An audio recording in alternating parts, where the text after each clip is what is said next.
Hi, I'm back again to wrap up the auction I went to last Saturday on July 11th. Just a reminder of what the tables look like. These were box lots, and I've already sold a couple of items off of it. So today I'm going to wrap up the last few boxes and things that I purchased there, and we'll be putting up for auction on eBay.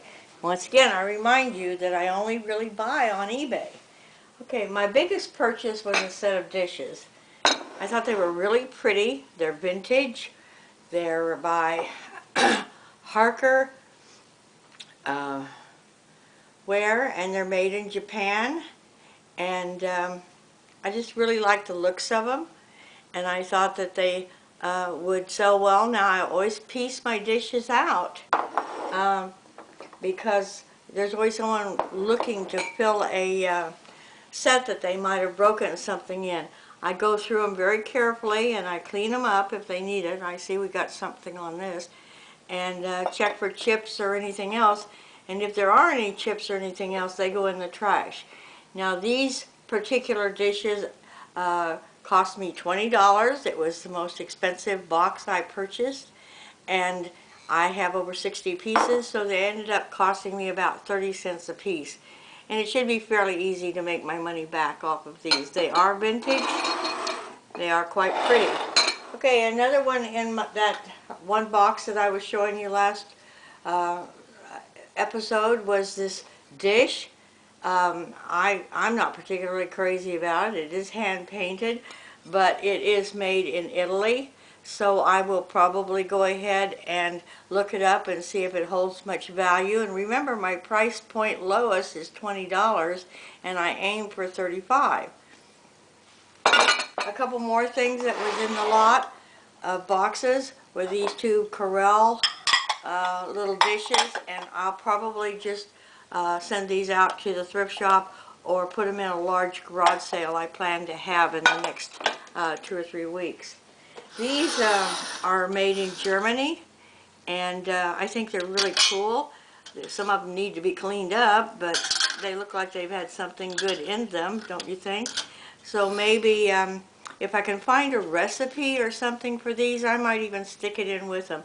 I don't know how many there are. There must be about 20 of them. We'll see if they have any value on eBay too. And this is a box of them. I can't pronounce this exactly, but it's sand bakliset, and it has some really good looking fruit things that they've made with it, and since I don't know what it is, I guess I can't really tell anybody, but they're just little individual ones, and these are made in Germany too. I think it's interesting, and there's a lot of them in here, so it may end up on eBay. We'll see. I don't know. Original price was $4.75, and that's a very, very old sticker and no barcode. So we're thinking mid-century on those. This little ring caddy is pretty cool. I don't think it's crystal. I don't really care. If it would bring $25, I'd probably put it up on eBay, and it looks like it might. We'll see about that. No marking on it. And this little guy here, he's one of the little mid-century elf things that were so popular. I know my mother would have loved him. She loved elves anyway and had quite a collection of Anna Lee elves.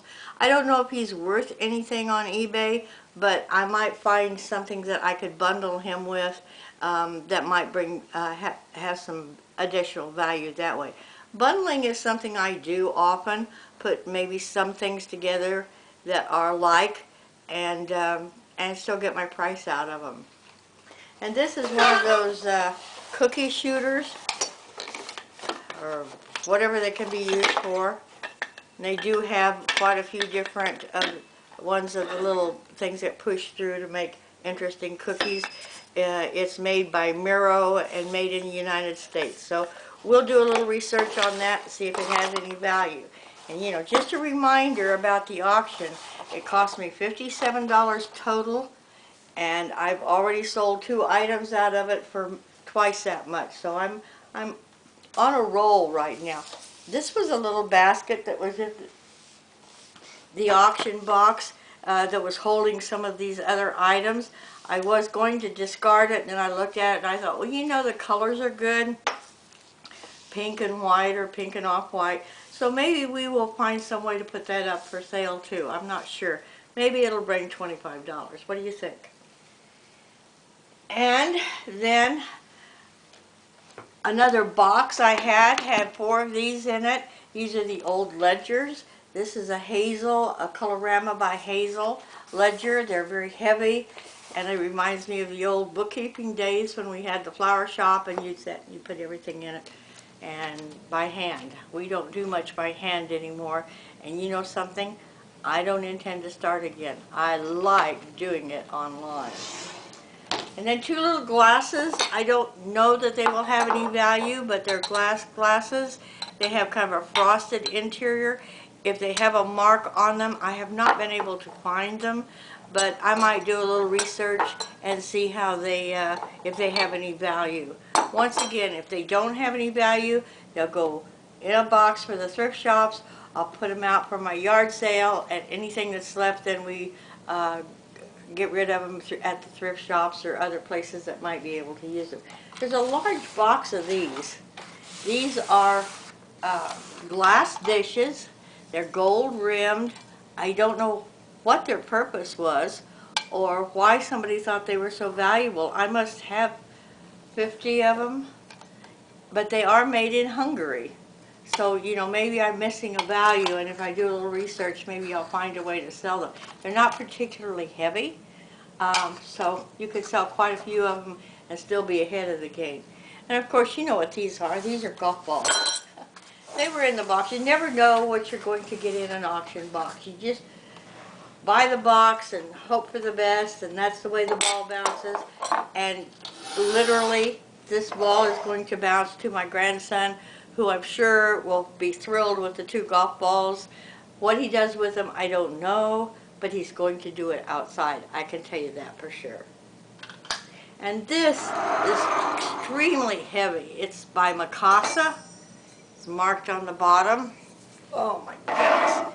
And I seriously doubt if this is going to go on eBay. I will do a little bit of research before I make that decision, but it's so heavy, must weigh at least 4 pounds, that we have to be careful of the value, because I have free shipping on all of my items, and so therefore my shipping has to be taken into consideration whenever I put something up for auction.